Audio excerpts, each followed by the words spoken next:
এই ভাইয়েরা সহির স্লোগান দেয়।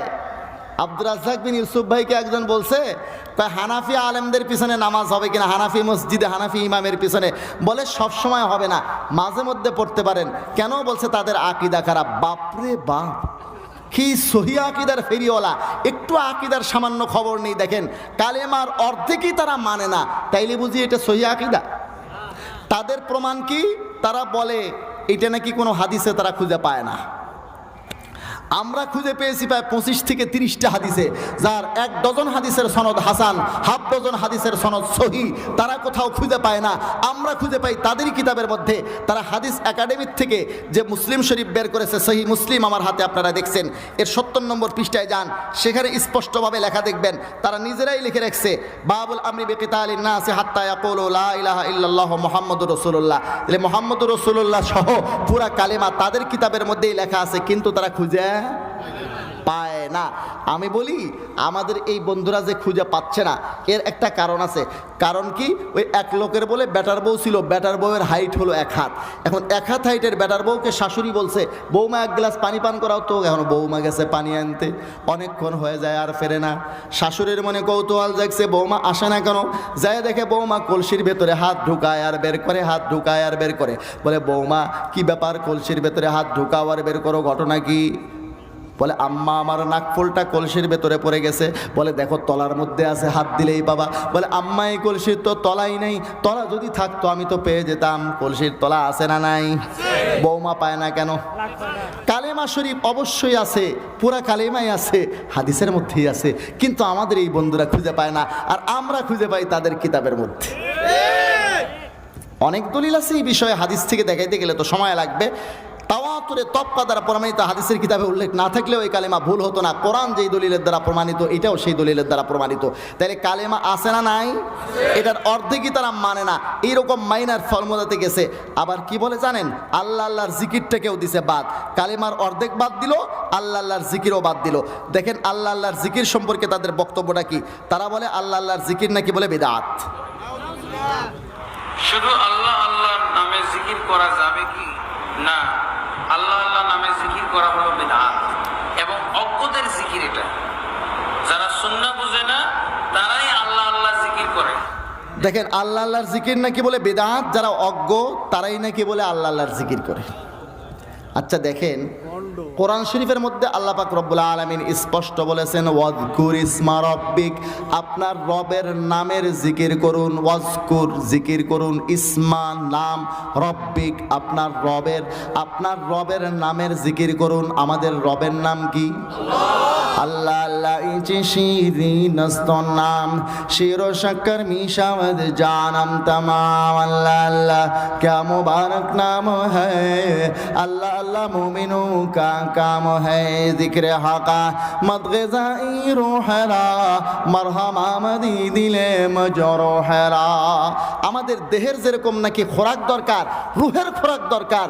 আল্লামা ফরিদউদ্দিন আত্তার রহমতুল্লাহি আলাইহি বলেন যে এরকম আমাদের রুহের খোরাক হলো, দিলের খোরাক, রুহের খোরাক হলো কি? আল্লাহ আল্লাহর জিকির। দাজ্জাল এসে সব খাবার বন্ধ করে দিবে। মুসলমানরা, মুমিনরা বাঁচবে কি করে? জিকিরের দ্বারা।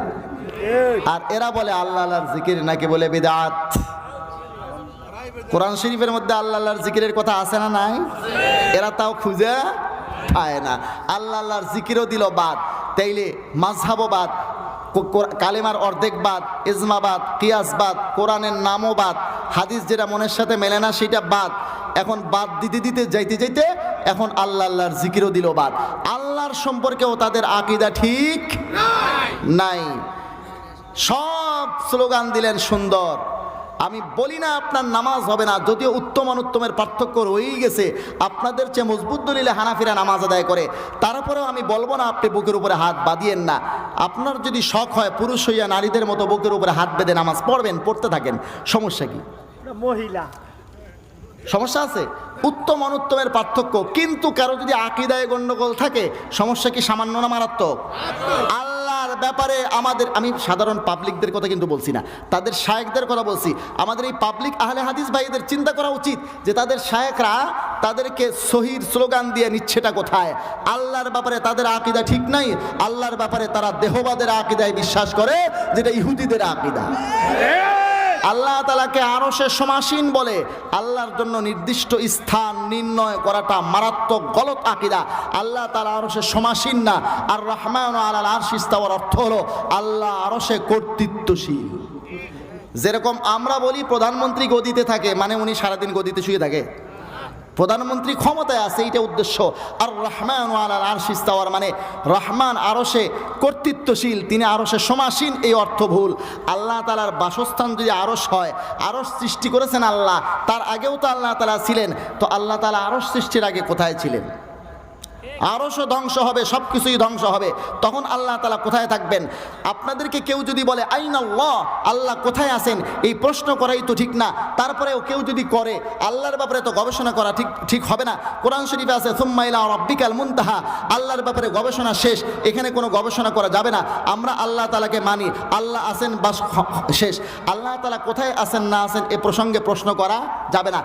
এরপরেও যদি আপনাকে আর আমাকে কেউ প্রশ্ন করে আইনাল্লাহ, আল্লাহ কোথায় আছেন, স্পষ্ট উত্তর দেবেন আল্লাহ তাআলা আছেন, আল্লাহ তাআলা বিদ্যমান, এটা আমি মানি, তবে তিনি স্থান কাল পাত্র অবস্থার ঊর্ধ্বে। আল্লাহ তাআলা কোনো স্থানের ঊর্ধ্বে কোনো স্থান আল্লাহকে বেষ্টন করতে পারে না।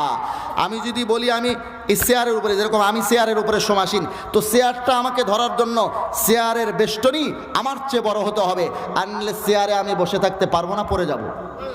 তো আর রহমান আলাল আরশি ইস্তাওয়া, রহমান আরশে, আরশ যদি রহমানের জায়গা হয়, তাহলে এই জায়গাটা আল্লাহর থেকে বড় হতে হবে। নাউযুবিল্লাহ মিন যালিক।